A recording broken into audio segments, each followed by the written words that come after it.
My English teacher wouldn't stop looking at me until I did this, and it made him happy. It started in the most ordinary classroom. White walls, desks in straight lines, the faint sound of chalk scratching across the board. But something was different. My English teacher's eyes seemed to follow me more than the others, lingering a little too long, searching for something I couldn't quite name. At first, I tried to ignore it, but the weight of his gaze grew heavier each day, until one moment changed everything. I made a choice, and what happened next left him happier than I ever expected. Before we begin, make sure to subscribe to the channel, like this video, and turn on notifications. That way, you won't miss any of the powerful stories we share here. Stories about connection, discovery, and the moments that can change a life forever. Stay until the end, because this story is about more than just a classroom.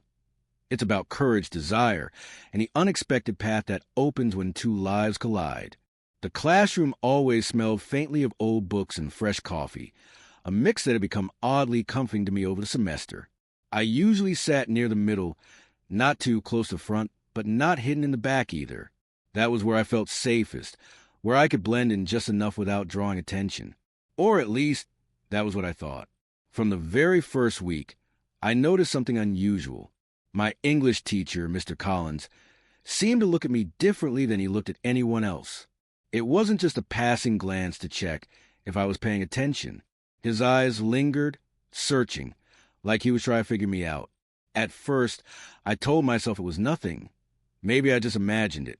Maybe he looked at everyone that way. But day after day, I realized I wasn't wrong. It wasn't uncomfortable, at least not at first. It was confusing. He was older, in his mid-30s, with a sharp jawline, and the kind of presence that filled the room without him even trying. His voice carried easily, low but steady, every word deliberate. He wasn't the kind of teacher you forgot after class. And yet, I couldn't understand why he seemed to single me out with those stares that lasted a second too long. During group discussions, I would feel his eyes on me even when I wasn't speaking. During lectures, I caught him scanning the room, then stopping when his gaze landed on me, holding for just a breath before moving on. It made my chest tighten, not from fear, but from something else, something I didn't want to name. One afternoon, as we worked on analyzing poetry, I raised my hand and gave an answer. It wasn't anything extraordinary, just my interpretation of a line. But when I finished, I noticed the faintest smile tug at the corner of his mouth. "That's an insightful observation," he said, his tone softer than usual.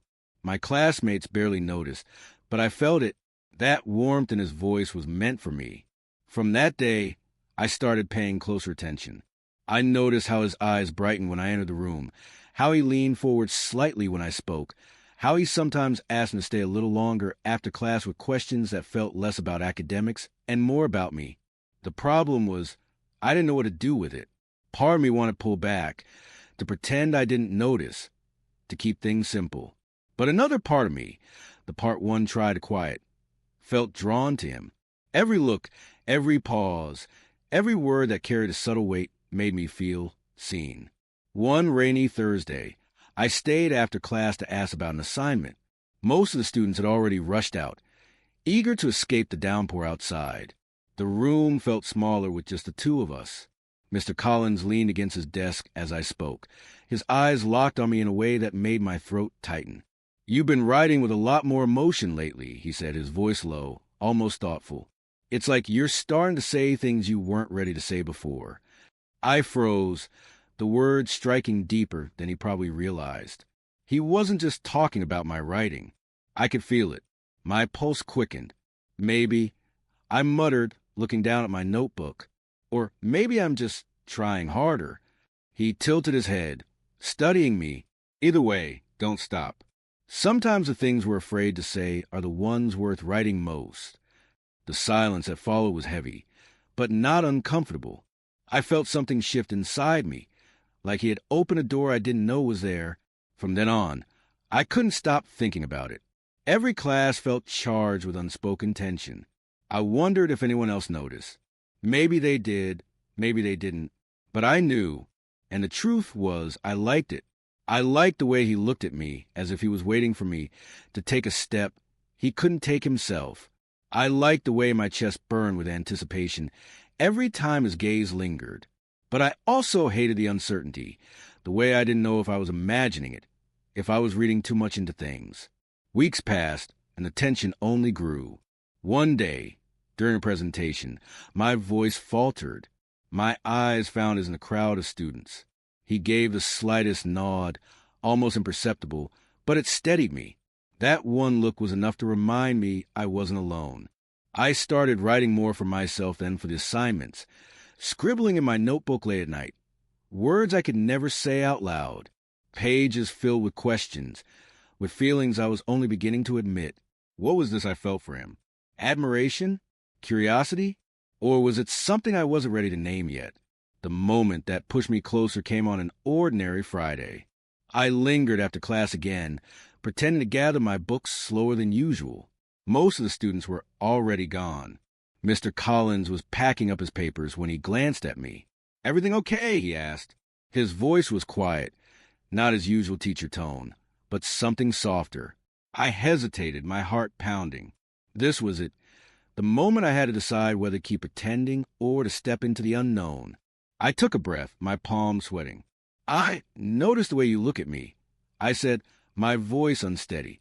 The words hung between us, impossible to take back. His hand froze mid-motion, his eyes meeting mine with an intensity that made my breath catch. And then he smiled. Not the polite smile he gave in class, but something warmer, almost relieved. But before he could say anything, the classroom door creaked open. A student walked in to grab a forgotten book, breaking the moment like glass shattering. Mr. Collins looked away, his expression unreadable now. I stood there, heart racing, caught between fear of what I had just confessed and the thrill of finally saying it out loud. And I knew, deep down, that things would never be the same again. After that Friday afternoon, nothing felt the same. The second the words left my mouth, "I noticed the way you look at me." They replayed in my head on a loop. I thought I'd regret saying them, but regret wasn't the right word. It was more like a haunting thrill, an echo I couldn't silence. That night, I lay in bed staring at the ceiling, remembering every detail. The way his eyes froze when I spoke. The way his smile flickered, brief, warm, but real. And then the way it disappeared when someone else walked in. It was as if I had glimpsed something that wasn't meant to be seen, and then the door had slammed shut. On Monday, I walked into class with nerves jangling in my chest. I told myself I was imagining it, that maybe he'd act the same as always. But the moment our eyes met, I knew there was something new there. A tension. A weight. He didn't look through me anymore. He looked into me, as though the words I had spoken had stripped away some invisible barrier. Throughout the lecture, I barely heard a word he said. I watched the way he avoided holding my gaze too long, how he shifted papers more than usual, how his jaw tightened when I caught him glancing at me. For the first time, he seemed unsettled, and strangely it made me feel powerful. But with that power came fear. What if I had ruined everything? What if he thought I was out of line? Or worse, what if I had embarrassed him? After class, I lingered again, pretending to adjust my backpack. My heart pounded as the other students filed out. He gathered his papers quickly, as though trying to escape. "Mr. Collins?" I said softly. He froze, then looked at me. His eyes were steady, but there was something underneath. Conflict, maybe even vulnerability. "Yes." His voice was calm, but lower than usual. I swallowed hard. "About what I said the other day." His jaw flexed. He set his papers down, leaning against the desk like he had before. "That was unexpected," he admitted. His tone wasn't cold, but it wasn't casual either. Heat rushed to my face. I didn't mean to make things complicated. I couldn't keep pretending I didn't notice. He studied me, his expression unreadable. The silence stretched until I thought I might suffocate. Finally, he spoke again, softer now. "You're braver than you realize." The word struck me like lightning. He didn't deny it. He didn't dismiss me. He acknowledged it. And somehow that was worse, because it confirmed what I had been afraid to admit. I wasn't imagining this. There was something there. Before I could respond, he pushed himself off the desk, his professional mask slipping back into place.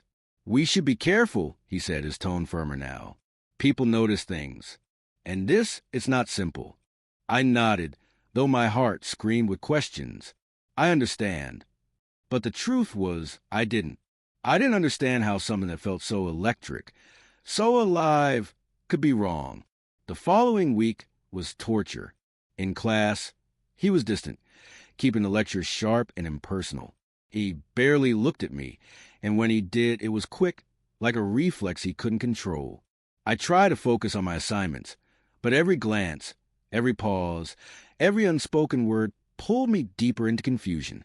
One afternoon, a classmate leaned over and whispered, "Why does Mr. Collins always call on you? He barely lets the rest of us talk." I forced a laugh, but inside, panic flared. Was it that obvious? Did others see what I saw?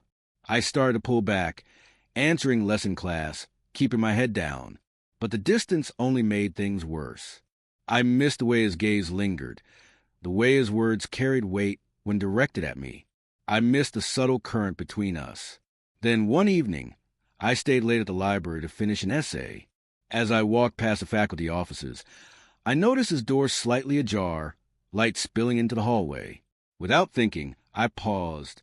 Through the crack, I saw him sitting at his desk, his head in his hands, paper scattered around him. For the first time, he looked vulnerable, not the composed teacher, not the man in control of every room he entered, just someone weighed down by something unseen. I hesitated, then knocked softly. His head shot up, surprise flashing in his eyes. "You shouldn't be here this late," he said, but his voice lacked authority. "I saw the light," I said, stepping inside. "Are you okay?" He gave a short laugh, tired and unconvincing. "Just a long day." I closed the door gently, the quiet of the office wrapping around us. Books lined the walls, papers cluttered the desk, but the air between us felt charged, heavier than ever. "Mr. Collins," I began, my voice barely steady. "I don't want to make your life harder, but I can't ignore how I feel when I'm around you." His eyes locked onto mine, and for a moment, the room seemed to stop breathing. He opened his mouth, then closed it again, as if fighting a battle inside himself. Finally, he spoke, his voice low, almost breaking. "You don't know how much I wanted to hear you say that." The words stole my breath. My heart thundered in my chest. He wanted it too. But before I could answer, footsteps echoed in the hallway outside. We both froze. The voices of two other teachers drifted past, laughing, their shadows moving across the light under the door. We didn't move, didn't speak, holding our breath until the voices faded. Then his hand gripped the edge of the desk, knuckles white. "This is dangerous," he whispered. "But I don't know if I can stay away anymore." My pulse raced, every nerve in my body alive. I took one step closer, the air between us electric. And then he reached out, his fingers brushing against mine, the lightest touch, enough to send a shiver through me. The door creaked suddenly, snapping us apart. Someone was standing just outside, about to walk in. My heart stopped. The sound of the doorknob turning sent a rush of panic through me. I stumbled backward, shoving my hands into my pockets, as if that small gesture could erase what had just happened. Mr. Collins moved quickly, gathering papers from his desk, his face snapping back into the professional mask he wore so well. The door swung open, and another teacher, Mrs. Turner, stepped in. "Oh, Collins, you're still here? I thought I was the last one." She smiled politely, glancing at me. "And you too? Burning the midnight oil." My throat went dry. I forced a laugh. "Just finishing up an essay." She nodded. "Well, don't stay too late. This building gets eerie at night." She chuckled and slipped out as quickly as she had entered, leaving the door ajar behind her. I released the breath I had been holding, my pulse still hammering. Mr. Collins leaned back against his desk, eyes closed for a moment as though steadying himself. "That was close," he murmured, then opened his eyes and looked at me. The intensity in his gaze was back, but now it carried something else, fear. I shifted uneasily. "Do you regret it? What you said?" He shook his head immediately, almost too quickly. "No, I just..."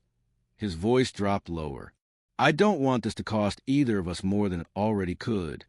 His words hit me hard. I knew what he meant. He was a teacher. I was a student. Even if the feelings were real, even if the connection was undeniable, the risk was enormous. Still, the idea of walking away felt unbearable. I don't care about the risk, I said, surprising myself with conviction in my tone. I care about what this is. He pressed his lips together, as if holding back words he wanted to say. Then he shook his head, a professional mask sliding back into place.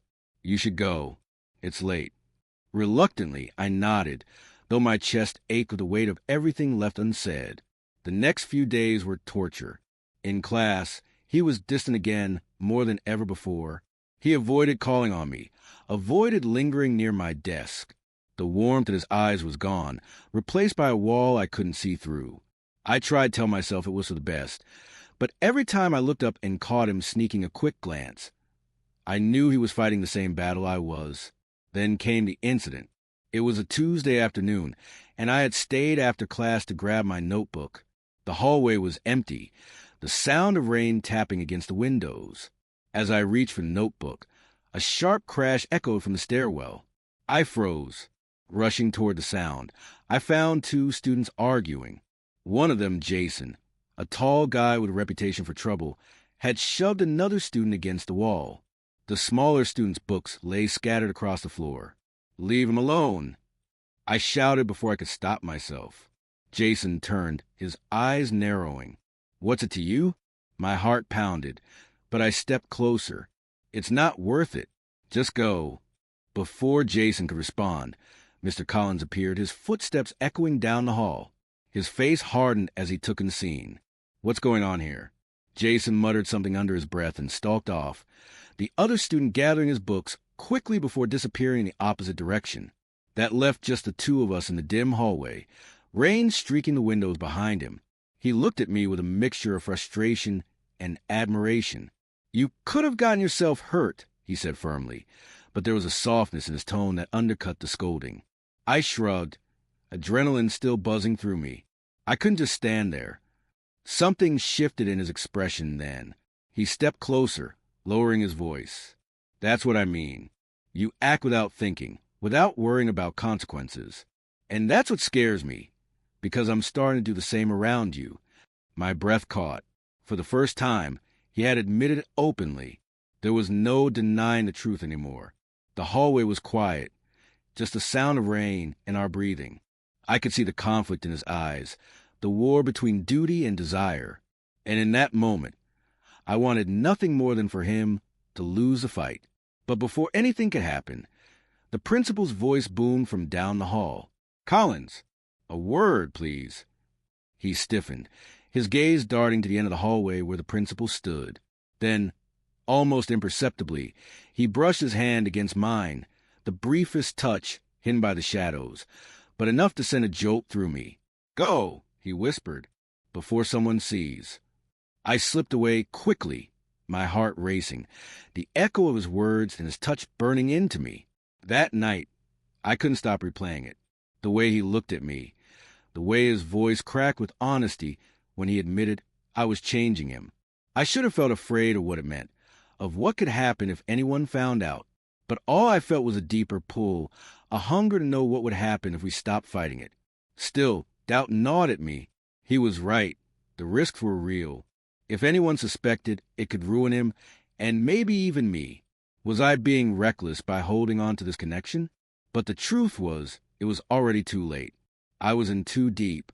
The next day, when I walked into class, our eyes met across the room. He didn't look away this time. He held my gaze, steady and unflinching, as though daring me to see what he could no longer hide. My heart raced. Something was coming. I didn't know what, but I knew we couldn't keep living in this in-between space much longer. And as I sat down, pretending to focus on my notes, a single thought pulsed through my mind. Would he finally take the next step? Or would I have to? By midweek, the tension had grown unbearable. Every class felt like a performance, both of us pretending everything was normal while beneath the surface the current pulled stronger. I caught his eyes too many times to count. sometimes for only a heartbeat, other times long enough that the silence between us felt louder than his lecture. But life has a way of pushing what we try hardest to hide straight into the light. It happened on Thursday. The rain had returned, soaking Cedarfield High with cold sheets of water. Students rushed through the halls, umbrellas dripping, shoes squeaking on the linoleum. I was walking toward English class when I heard raised voices near the office. Curiosity pulled me closer. The principal, Mr. Harris, stood with Mr. Collins, and from their tone, it wasn't a casual conversation. "Concerns have been raised," Harris said firmly, his voice carrying through the hallway. "You spend too much time with certain students. People notice." My heart stopped. Certain students. Collins's posture was rigid, his voice calm but tight. "I give every student attention. That's my job." Harris wasn't convinced. "Be careful. This school doesn't tolerate rumors, and neither does the board." Before I could move, Harris glanced around, his eyes narrowing as they landed on me standing frozen in the hallway.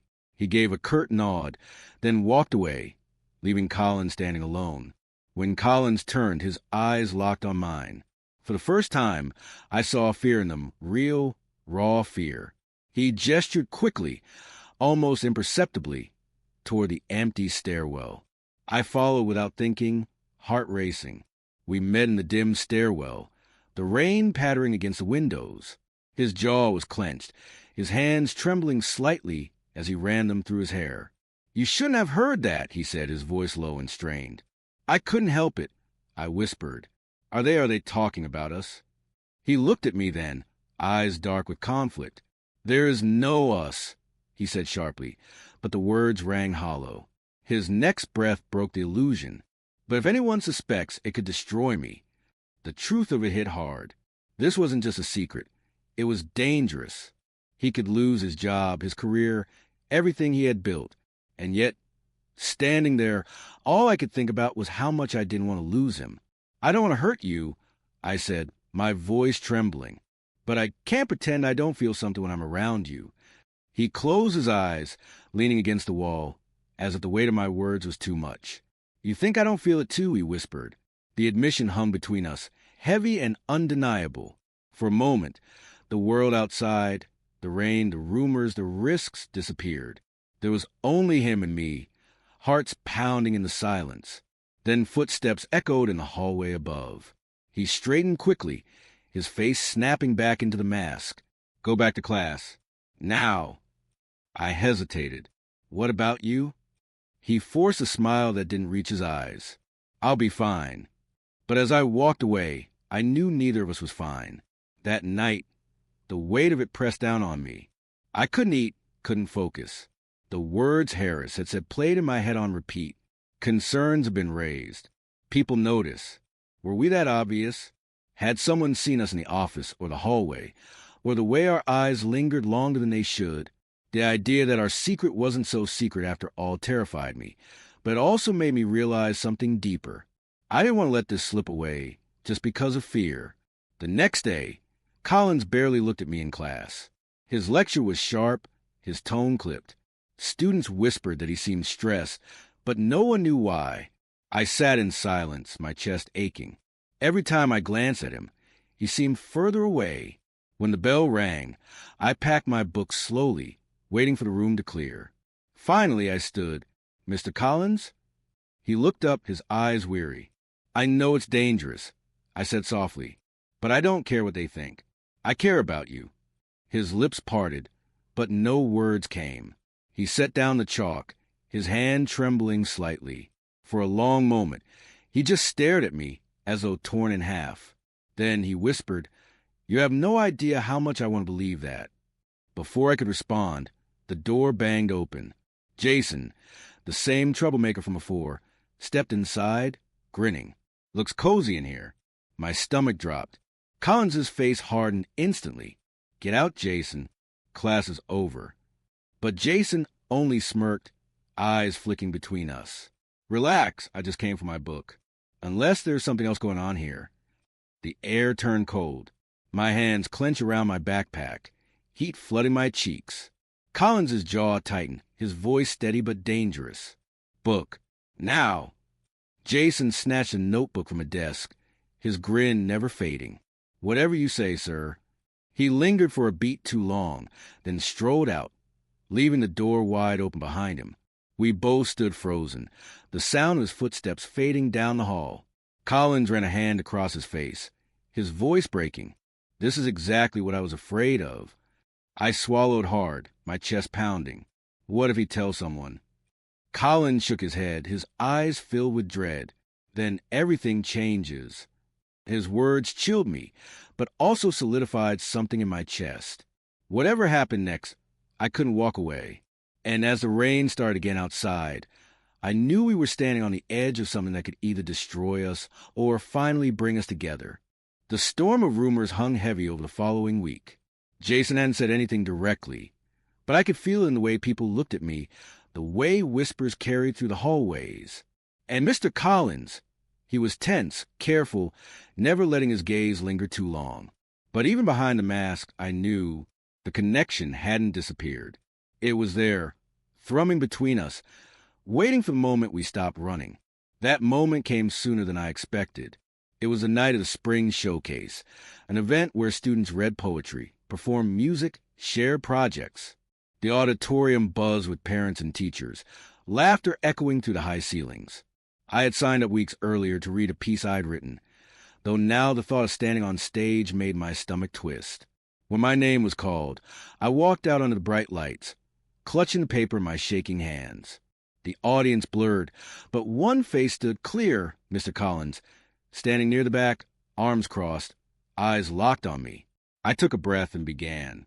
The words spilled out, raw and trembling, a poem about being seen and unseen, about the fear of opening your heart and the courage it takes to speak the truth. Every line was written for him, though no one else knew. My voice wavered, but I kept going, drawing strength from the steady weight of his gaze. When I finished, the room erupted in applause. But all I saw was a small, proud smile, the kind of smile that told me he understood every word. Afterward, I slipped out of the crowded auditorium, my chest pounding. I didn't want congratulations.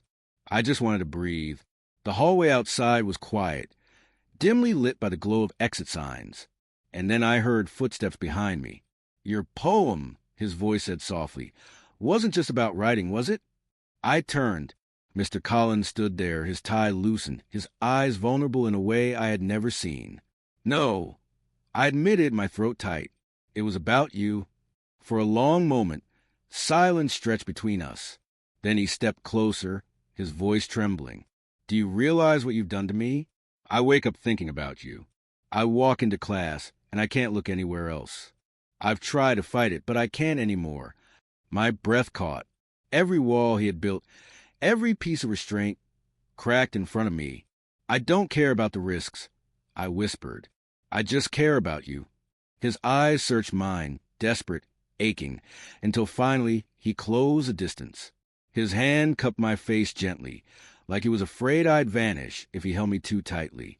And then, in the quiet of that empty hallway, his lips met mine. The kiss was soft at first, almost hesitant, but it carried years of unspoken words, of stolen glances and buried desire. My heart pounded, my hands trembling as I gripped his shirt, pulling him closer. For the first time, everything felt right. The fear, the longing, the risk, none of it mattered anymore. When we finally pulled apart, his forehead rested against mine. His breath was shaky, but his voice was steady. "I can't promise this will be easy, but I promise it real." Tears stung my eyes, but I smiled through them. That's all I need. We stood there for what felt like forever, wrapped in the kind of silence that doesn't need words. Outside, the rain had stopped, leaving the world washed clean. The following weeks weren't simple. Whispers still floated through the halls, and we had to be careful. But everything had changed. I carried the memory of that kiss, the certainty of his words, like a fire inside me. It gave me strength to face the rumors, the judgment, the fear. And he was there, always, in the subtle ways that mattered. A brush of his hand against mine, when no one was looking. A glance that spoke louder than any lecture. Encouragement slipped into his words when he called on me in class. One afternoon, after everyone had left, I lingered again.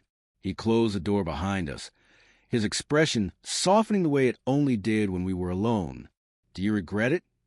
I asked quietly. He shook his head, pulling me into his arms. Not for a second. In his embrace, I felt the weight of everything we had endured, the fear, the secrecy, the uncertainty. But I also felt the truth, that love, even in the most unexpected places, is worth the risk. As summer approached, I thought back to the beginning, to the first time I caught him looking at me. I remembered the confusion, the doubt, the questions that kept me awake at night. And now, standing here in his arms, I realized what this journey had given me. It wasn't just about him. It was about me, about learning to listen to my own heart, about finding the courage to face the unknown. That night, I wrote one final line in my notebook. Sometimes the scariest thing isn't falling in love. It's admitting that you already have. And for the first time, I closed the notebook with peace in my chest. Love often finds us in places we least expect it. A classroom, a glance, a word we can't ignore. This story was about courage, about choosing truth even when fear surrounds us. What about you? What risks would you take if it meant being honest with your own heart? If this story touched you, subscribe to the channel, leave a like, and share it with someone who believes in the power of love and discovery. Because sometimes the bravest thing we can do is simply to feel.